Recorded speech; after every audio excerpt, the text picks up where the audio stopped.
the crowd was Jewish. It was Jewish worshippers at the Passover, and or at a feast. He's not talking about Gentiles here when he says the crowd that doesn't know the law. The Pharisees were educated in the law. Do you remember that they marveled when Jesus spoke and said, "How does this man know the law? He's never learned his letters. He never went to our Pharisaic schools. He never went through seminary. He's uneducated. How could he teach the law? How could he know the law?"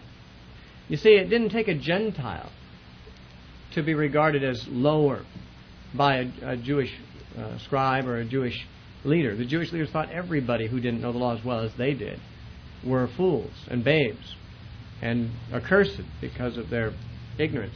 Well, Jesus says in Matthew 11:25 that God had revealed these things to babes and hidden them from those who were self-regarded as wise and prudent.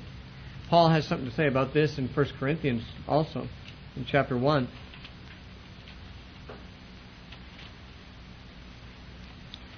1 Corinthians 1, beginning at verse 26, Paul said, "For you see your calling, brethren. Not many wise, according to the flesh, not many mighty, not many noble are called. But God has chosen the foolish things of the world to put to shame the wise. God has chosen the weak things of the world to put to shame the things that are mighty. And the base things of the world and the things which are despised God has chosen, and the things which are not, to bring to nothing the things that are, that no flesh should glory in His presence." Now, God has chosen not the wise, at least not in large numbers, but the foolish. Not the wise and prudent. Why? Because they're usually so self-satisfied and self-congratulatory and proud that, to take a stand for Christ would put them in company that would endanger their respectability. Paul's basically saying, look at the congregation around you. Look what kind of rabble you're with here. These people wouldn't be your friends if you weren't Christians. I mean, look at this group. What a motley group. If you were not a Christian, guaranteed you wouldn't pick all these people here to be your friends if they weren't Christians and you weren't Christians. There are just too many cultural differences, too many interest differences, too many ego trips and rivalries and so forth. But I would suppose that since you all love the Lord, that you find each other to be somewhat tolerable and maybe enjoyable to be around. You find that God has changed your opinion, but not everyone's willing to have their opinion changed. I mean, there's certain people who would not be caught dead in this school. It's not, it's not accredited. There aren't teachers with master's degrees and PhDs teaching in this school, at least not most of the time. And it's just not the kind of academic environment that some people would wish to be associated with. Well, that's fine. That's fine. It doesn't bother me at all. People who think like that wouldn't get along with me very well at all anyway. And so it's just, well, they go somewhere else and find someplace that will take them.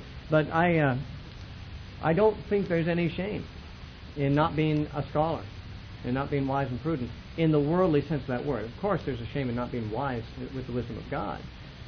But the wisdom of God is foolishness to those who are perishing. It's foolishness to the world. And Paul goes into that in 1 Corinthians chapter 1. We won't dwell on that too long. You've recently studied it. Anyway, let's go on here. In Matthew 11:26, "Even so, Father, for so it seemed good in your sight, all things have been delivered to me by my Father. And no one knows the Son except the Father. Nor does anyone know the Father except the Son, and he to whom the Son wills to reveal him." Now, I won't take the time to give you all of the cross-references in the Gospel of John that sound like this statement in verse 27. Anybody who's read the Gospel of John enough to be familiar with its style will recognize that this is a very Johannine kind of passage. It's the kind of thing Jesus says all the time in the Gospel of John, but it stands out like a sore thumb in the Synoptic Gospels. Scholars who are more critical than they should be of the Gospels as history, they often say there's a different Jesus in the Gospel of John than there is in the Synoptics.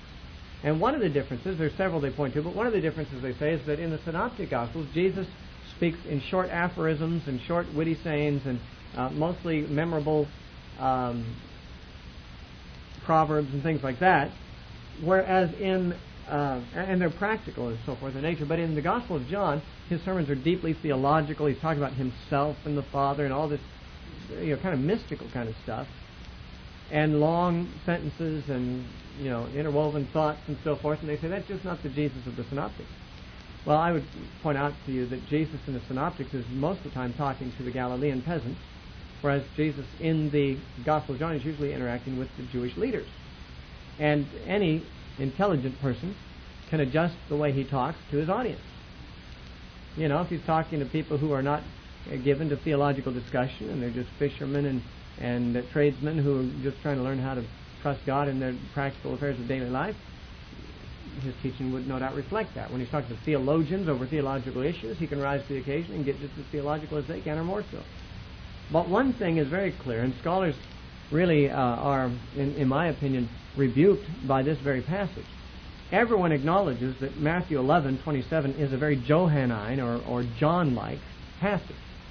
It could have been lifted directly from the Gospel of John. It is just the kind of thing that Jesus says all the time in the Gospel of John, but it has nothing like it elsewhere in the Synoptic Gospels.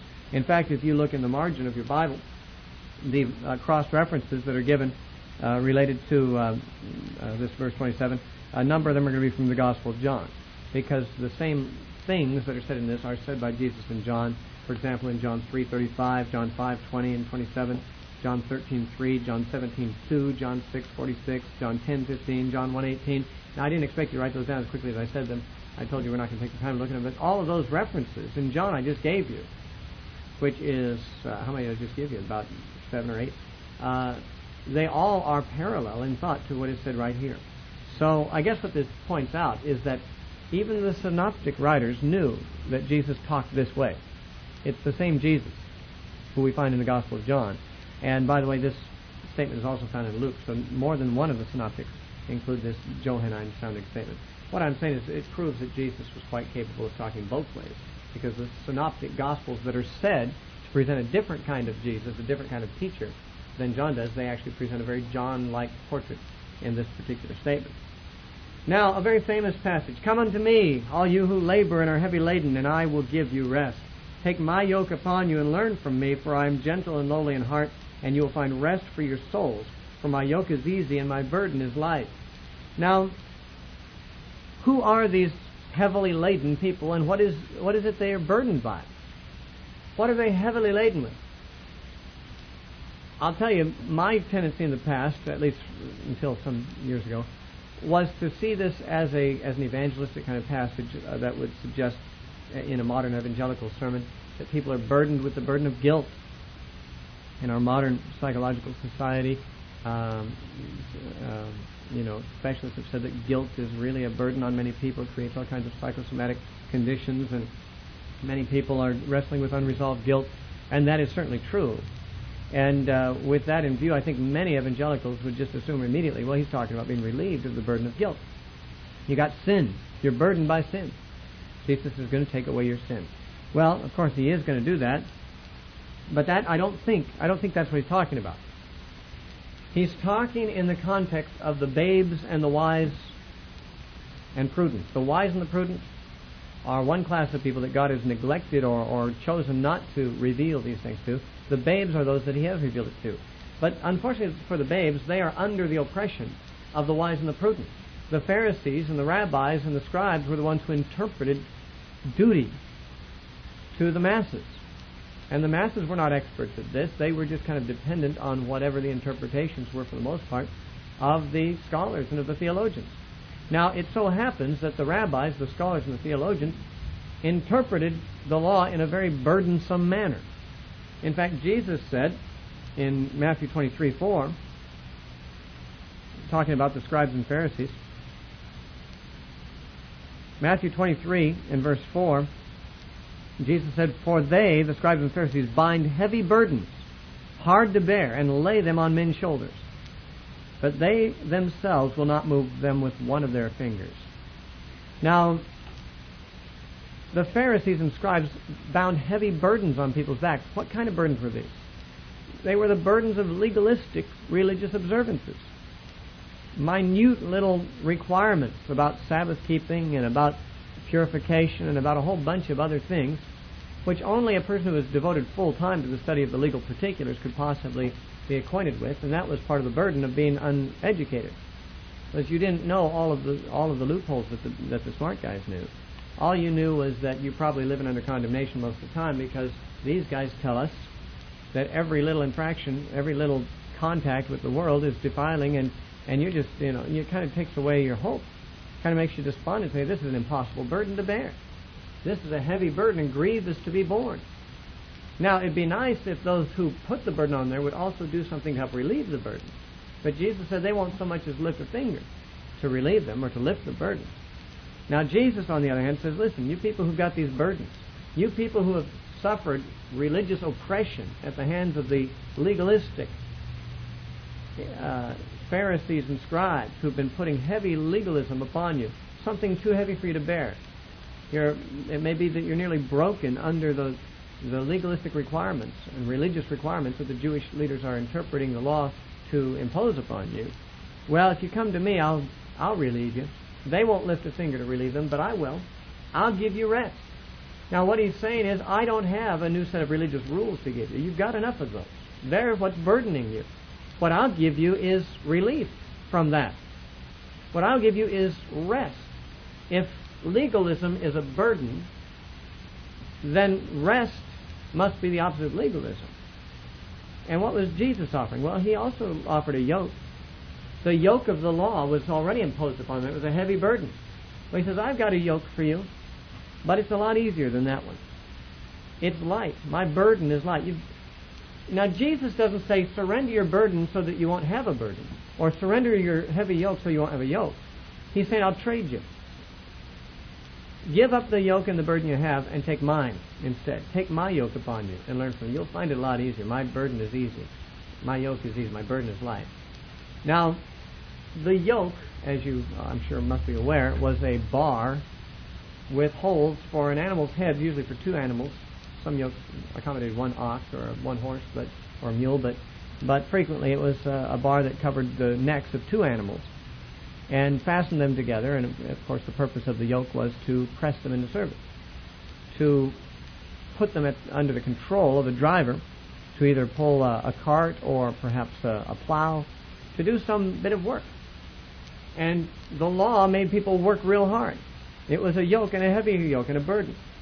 And the Pharisees didn't make it any easier. They made it heavier and more grievous to be borne. And Jesus said, I'll give you rest.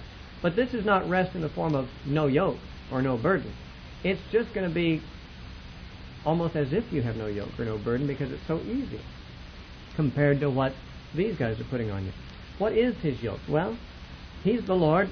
You're the animal. He directs you. And your service, you're pressed into his service. You basically come under his lordship.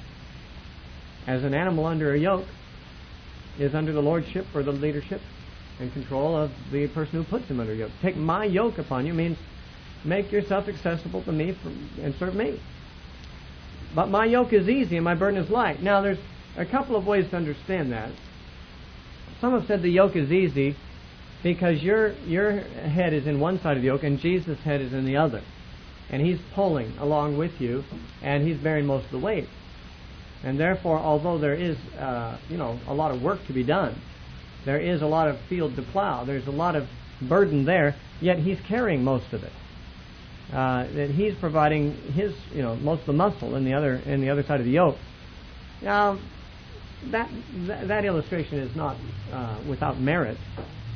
But I think that we're to understand my burden is light a little differently than that. I think what he's saying is that, of course, what he had to offer, he doesn't explain it here, but we know the phenomenon in the New Testament, that he was offering a new covenant that did not impose laws externally on people's backs, which were grievous to be borne.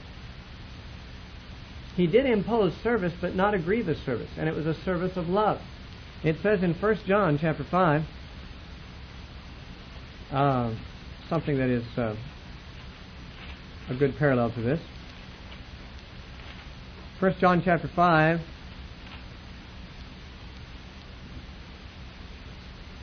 and verse 3, it says, "For this is the love of God, that we keep his commandments, and his commandments are not burdensome." They're not a heavy load. They're not grievous. In the King James, the word grievous is used here, and in the other passage, they bind heavy burdens grievous to be borne in Matthew 23:4, and then over here the word grievous is used again in the King James. That The commandments of God are not grievous. They're not burdensome to us. Why? Well, it's not because we don't have to keep them. It's not because we don't have to serve God. It's not because there's less work to do than there was before. It's because this is what the love of God does. Our love for God is demonstrated in the fact that we keep His commandments, and it's not a burdensome thing to us. Legalism sometimes can be found to be doing things obedient to God, but it's a burden. And you can tell it's a burden because the legalist is always critical of other people who aren't doing as much. They're not enjoying themselves. They're doing it as a burdensome duty that they don't enjoy doing. They don't feel themselves at liberty not to do the work. Like Martha, complaining about serving in the kitchen, serving Jesus and the disciples. Lord, I've got too much work to do in here. Well, if she loved Jesus the way He ought to, it seems like she'd feel delighted for the opportunity to be serving Jesus. I'm glad she didn't have to share that privilege with anyone else. It was a great privilege for her to be the one serving the disciples and Jesus Himself. But that's not how she felt about it. Her love for Jesus was not quite at the level as Mary's was. And that's frequently the case. Religious persons, often simply out of a sense of duty, which they don't much have a heart for, they feel compelled to do things obedient or in terms of service to God, but they find it grievous. Why? Well, the only thing that makes service not grievous, not burdensome, is love. And Jesus was basically offering a change of heart. That change of heart, as we pointed out many times before, was figuratively described in Jeremiah as writing God's laws on your heart. You still do the will of God. You still are obliged to obey God. You still live up to the standards of righteousness that have always been there. But the difference is your heart's different. And obedience is a very burdensome thing if you've got a rebellious heart. But if you've got a loving heart toward the person who's asking you to do what you have to do, then it's a delight to do it. And while you may be doing as heavy a load as before, it doesn't seem heavy anymore. The burden is light because love lightens the burden. It's hard for me to recall, since we've talked so many times about so many things in these classes, whether I've mentioned for you, I probably did, Hannah Whitehall Smith in her book, The Christian Secret of a Happy Life. She gives the illustration of a woman who's a maid to a single widower. I think he's a widower, and he's got children. And she keeps house for him and cooks for him, and she takes care of the children, and she's a nanny and so forth, and she works for a wage. And there's times when, it's hard for her to do that. It impinges on her freedom and on her own pursuit of happiness elsewhere. But later she falls in love with her master, and he with her, and they marry. And she still does all the same things as before. She takes care of the children. She takes care of the house. She cooks and so forth. But it's an entirely different thing. It's not burdensome anymore. It's not a slavery for her. It's not interfering with her happiness. It is her happiness. You see, a person who doesn't have a heart after God, who doesn't love God, obedience to God interferes with what they perceive as their real happiness. Their real happiness would be to have a good time doing things that God interprets as sinful. But they don't have the liberty to do that. It's too dangerous, and therefore they have to obey God, though they really see their happiness as lying elsewhere. But when a person loves God with all their heart, soul, and mind and strength, then where can their happiness be but in His service? And while it may be burdensome in terms of the amount of effort put into it, because you do it with all your heart and all your soul, all your mind and all your strength, there's certainly a great deal of effort that it takes, it's a burden that's light. It's a burden, but for some reason it's a very light burden because of the relationship. And Jesus says, I've got something different for you than what you're accustomed to from these religious leaders. They put burdens on you and don't lift them. I've got a burden for you too, and a yoke too. But it's a comfortable yoke. It's an easy yoke. It's a light burden because what I have to give you is a change of heart. And that makes all the difference in the world in terms of how burdensome you find it to obey God. This is the love of God, that we keep His commandments, and His commandments are not burdensome. There is an old tradition, I think it comes from Justin Martyr, 2nd century church father. Whether it's true or fiction, we don't know. He lived early enough that he might have had access to authentic information on this. It is said that Jesus, when he was a carpenter in Nazareth, specialized in making ox yokes. Each carpenter was actually an artisan, and while they did a number of things, they would often have a specialty that they became known for being the best in town or the best in the area for. And according to, I believe it was Justin Martyr, he said that Jesus, after Joseph's death, when Jesus took over the carpenter shop, that his specialty was making ox yokes. And that he actually had an ox yoke hanging out as sort of a shingle or a sign out in front of his shop. with his slogan on it. His slogan was, "My yokes fit well." And now, this may not be a true story. It's possible that Justin Martyr made it up, or someone before him made it up, to jibe with this statement, "My yoke is easy." But it obviously has a similar sound to it. It's interesting that there is a possibility that is a true story, and that Jesus might have been here alluding to what had possibly been a well-known slogan that he himself had used when he was an artisan, when he was a carpenter. And according to Justin, Jesus' fame as an ox yoke carpenter was, broad, so that these people of Galilee he was now speaking to might have even known his former slogan, "My yokes fit well." And now he says something very similar to that, if not identical. My yoke is easy and my burden is light. But he applies it, of course, spiritually in a totally different way. Now, we could say more, but we can't say more because we have so little time. Let's go over to Luke chapter 7.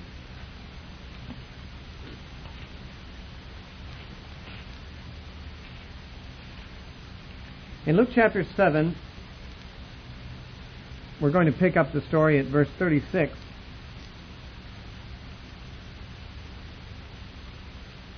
If you wonder whether this is chronologically justified, you'll notice that the immediately preceding passage is where Jesus likened his generation with the children playing in the marketplace and the John the Baptist and stuff that we just discussed a moment ago.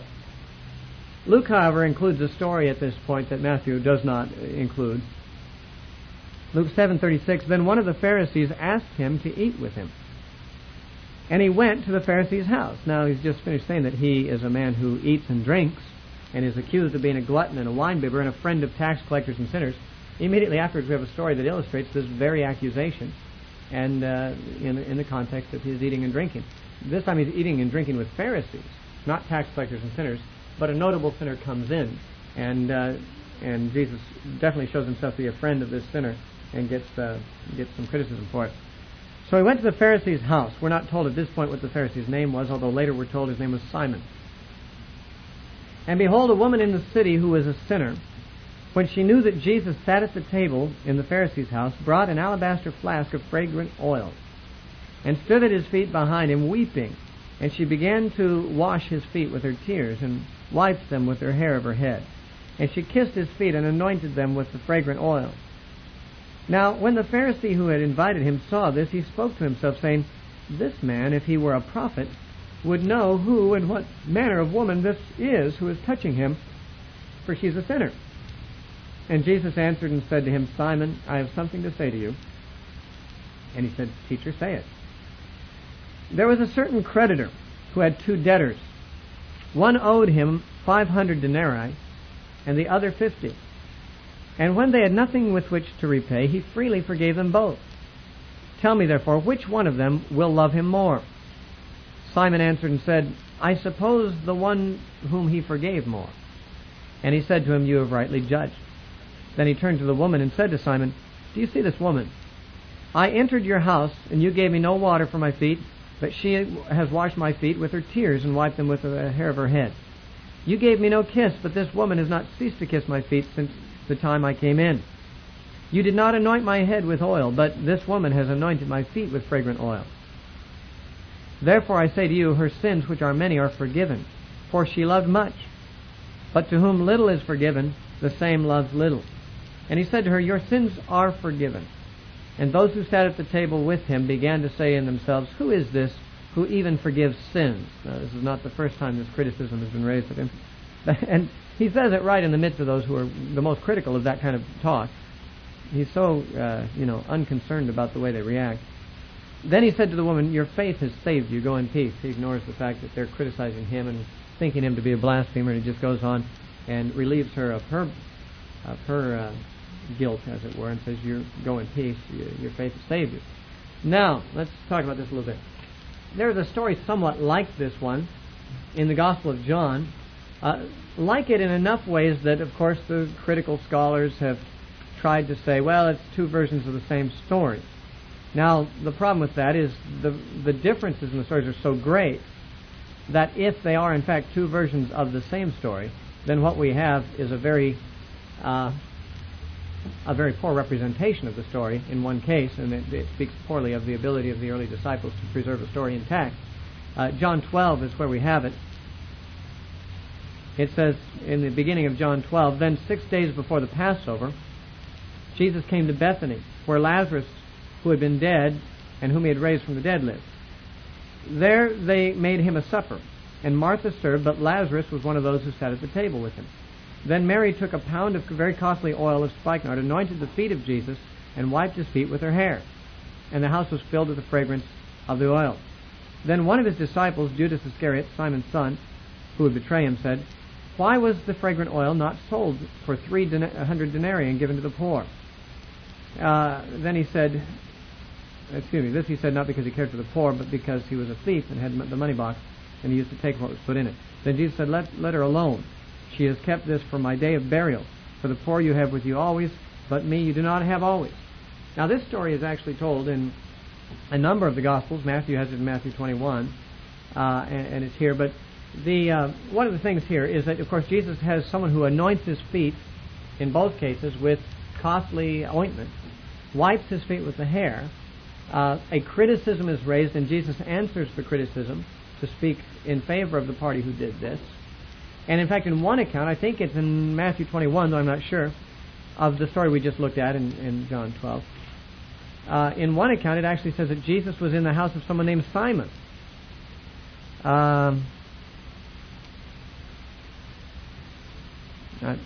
Did someone find it? I'm not sure. I may be wrong about it being in Matthew 21, but there is a parallel to this story in which, did someone say they found it? Simon the leper, he's called. Thank you, 26:6. I was way off there. Does it say Simon the leper there also? Okay, great. In Matthew 26:6, it says, "And when Jesus was in Bethany, the house of Simon the leper, a woman came in having a costly alabaster flask," and so forth. The story we just read. Now here are the parallels, or the similarities. There is, in both cases, a house of someone named Simon, where Jesus is eating. In both cases, a woman comes in and does something extraordinary, which has to do with anointing his feet with perfume and wiping his feet with her hair. In both cases, a criticism is raised by the host or by some guest, and Jesus vindicates it.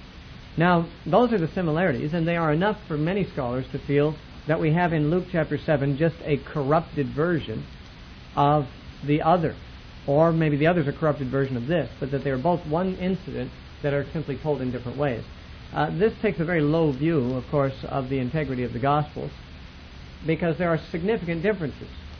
The Simon in the story of what took place at Bethany was said to be a leper, no doubt a cured leper, I think we'd have to say, because any leper who is not cured would not be in society. He'd be unclean. He wouldn't be able to live at home, and he wouldn't be having guests at his home.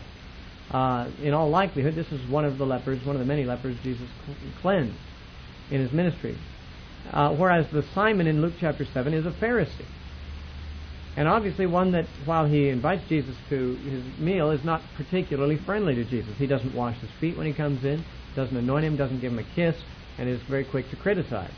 Not what you'd expect of someone who had received a healing from leprosy from Jesus. The parties are too different. In this case, in Luke 7, the woman is said to be a sinful woman. Now, it doesn't say what particular sins she had committed, but I think it would not be hard to imagine what kinds of sins would stigmatize a woman. It doesn't say a woman who had violated the social mores, let's say who had gone outside with her head uncovered or something like that. The Bible suggests that she really was sinful. Jesus himself said her sins are many. This would suggest that she was probably, it probably was not a bank robber or whatever. She was most likely guilty of sexual sins. Either she was married and an adulteress, or possibly even a prostitute. There is a tradition that says this was Mary Magdalene, though there is nothing in the Scripture to say so. When we're told background details of Mary Magdalene's life in other passages in the Scripture, we're only told that she had 7 demons in her, and Jesus cast them out. This could have been her, and there are some who feel that it was, but there's certainly no exegetical reason to equate this sinful woman with Mary Magdalene. But there certainly is no reason to equate her with Mary of Bethany, who was Martha's sister and Lazarus' sister, and who hardly seems like a sinful woman, certainly not a woman who was stigmatized by a sinful lifestyle. There's every indication that she was a very godly and pious woman, and had many friends. By the way, at the house in Bethany, where Mary did what she did there, we're told that Lazarus was present and Mary and Martha were present, and that would hardly be the case at the Pharisees' house. Jesus' friends Lazarus, Mary, and Martha would hardly be invited to the Pharisees' house. For one thing, this Pharisee apparently lived in Capernaum, whereas Mary and Martha and Simon the leper lived in Bethany. So there's too many differences. It can't be the same story. It can't just be another way of telling the same story. Now, if it seems too much a coincidence that all these things could have happened twice, I don't think so. The name Simon was not an uncommon name. There were 2 Simons in the band of 12 disciples.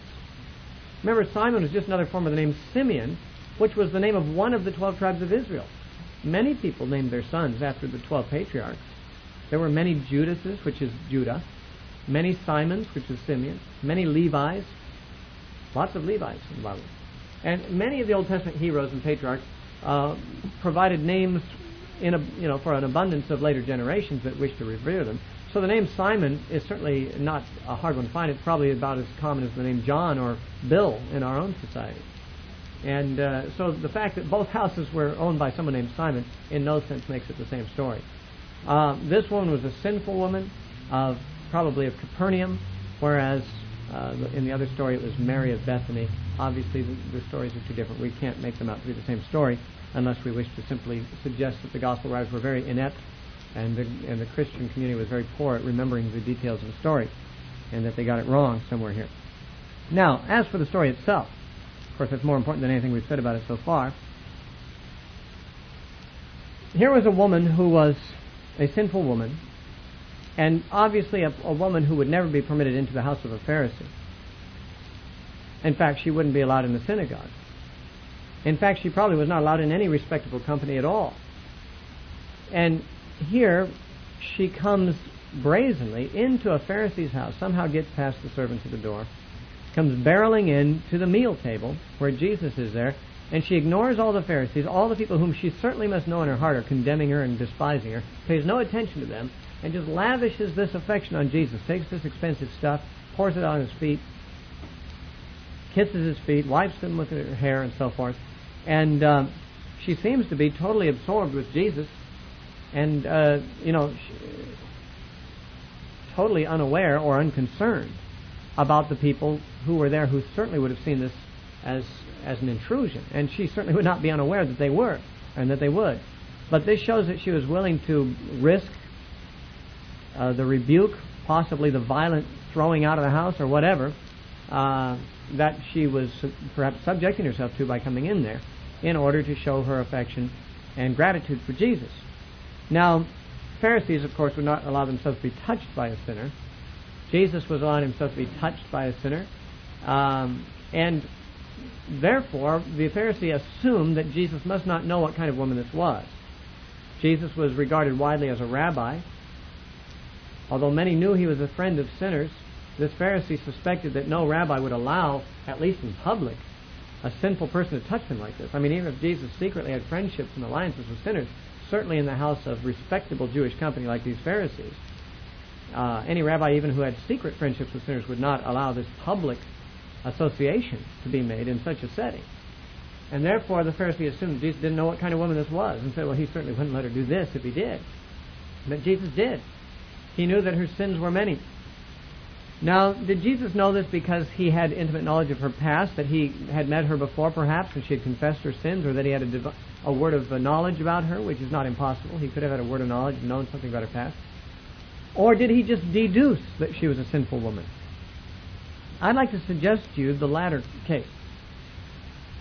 When he knew that the Pharisee was having these judgmental thoughts, he told the parable of 2 people who had been forgiven debts, one a larger debt than the other. Both of them, of course, would have gratitude, because the forgiveness of the debt was an act of mercy, and any decent person would be grateful to someone who forgave them a debt. But obviously the one who had been more burdened with debt previously and forgiven would feel more relief, feel more gratitude, more love, as Jesus put it. And he said, Simon, you're critical of this woman, and you're critical of me, but look at yourself, why don't you? Look how little you love me. I mean, I came in your house, you didn't even provide water to wash my feet. Now, it seems very strange that this would be the case. In any respectable home, guests would be met at the door by a servant with a pan of water to wash their feet. It's hard to believe that a man would invite Jesus to dinner and not subject Jesus to the customary courtesy of having his feet washed. It's possible that what Jesus is saying, that he's not denying that his feet were washed when he came into the house. In fact, the servant of the house may have washed Jesus' feet along with everyone else's. But he's saying, Simon, you didn't wash my feet. It may well, I don't know, I can't read too much between the lines. It seems to me unthinkable that this common courtesy would have been denied to any guest who had been invited to a feast in your house. I suspect Jesus had his feet washed when he came in there by a servant, which would be the normal thing. But he's saying, this woman has personally washed my feet with her tears and cleaned them with her hair. You didn't give me any such personal attention as that. Now, by the way, even if you were a disciple of Jesus and he came to your house, even if you had a servant to wash his feet, wouldn't you be more likely to want to wash them yourself? You know, I mean, wouldn't you want to be personally involved in showing respect and affection and humbling yourself before him? This woman did, but the Pharisee didn't. He didn't give him even a customary kiss. He didn't anoint him with oil, which was not too unusual to do to guests. But this woman had done all these things. She had shown far more love for Jesus than the Pharisee did. Now, the Pharisee was no doubt showing tremendous generosity toward Jesus. In all likelihood, it was a feast worthy of a Pharisee. It was probably a very handsome feast. This man was showing some measure of hospitality and may have felt like, Jesus should be grateful to him for having him over to such a nice feast. After all, Jesus didn't have a lot of rich friends.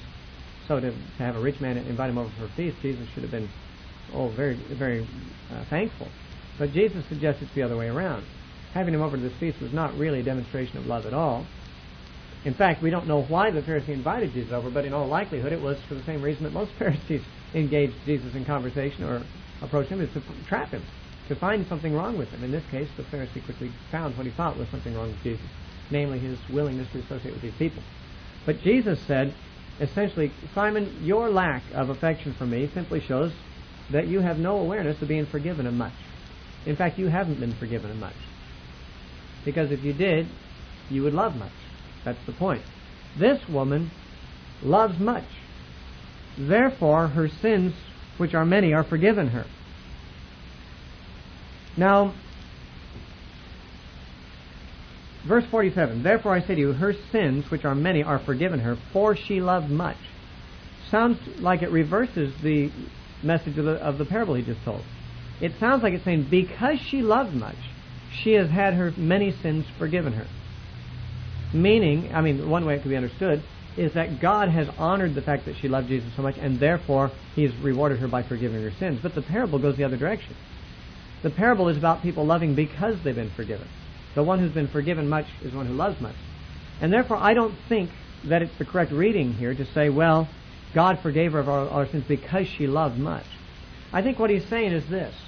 According to the message of the parable, her sins, which are many, are forgiven her. That can be deduced. Why? Because she loves so much. Because she loves so much, you can understand, you can deduce the fact that she must have been forgiven much. This tremendous love and affection and gratitude she's showing should tell you something about her. She has been forgiven a great deal, because this is the sign of someone who is very grateful for great forgiveness. And it may be that Jesus didn't even need a word of knowledge to know that she'd sinned much. Her very gratefulness and her great love would tell him that she had been forgiven much, that she was a woman who had great sins. Now, Jesus had just been out telling people, come unto me, all you who labor and are heavy laden, I'll give you rest. Perhaps she was one of those who found the Jewish regulations a particular burden, and maybe even the law itself a great burden, a burden she had failed to carry or refused to carry and had lived in sin. But Jesus had rest for her, and she had perhaps known that forgiveness, maybe not by a personal encounter with him, but maybe just by believing his words. It's hard to say. We don't know anything about the prior contact Jesus may have or may not have had with this woman, but he could have deduced that she had been very sinful by the lavish display of affection that she had, and he deduced it from the fact that those who are forgiven much love much. So verse 47, rather than saying that God has forgiven her because she loved much, would be saying something like, you can deduce that much sin has been forgiven in her case because she loved much. Now, I don't know if you see it that way. I find it quite easy to see verse 47 that way. The way it's worded, however, that's not the only way, or even maybe the most natural way that we'd take it. Once again, Jesus gets criticized here for forgiving sins, but in this case he doesn't give a sign like he did in chapter 9 of Matthew, where he said, well, you don't think I can forgive sins? Watch, I'll tell this lame man to get up and walk, and that'll show that I have the authority to forgive sins. He didn't even defend his authority in this case. He was more concerned that this woman go away with her guilt alleviated.